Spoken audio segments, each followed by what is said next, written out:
Então, galera, eu vou mostrar pra vocês aqui um defeito, certo? Bem comum de acontecer. Aqui, ó, pivô. Galera, colocaram o pivô errado, certo? Provavelmente colocaram do lado esquerdo, no lado direito.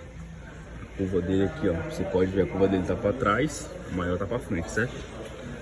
Do outro lado, a menor tá pra trás. Aliás, a menor tá pra frente e a maior tá pra trás. E o que acontece aqui, galera?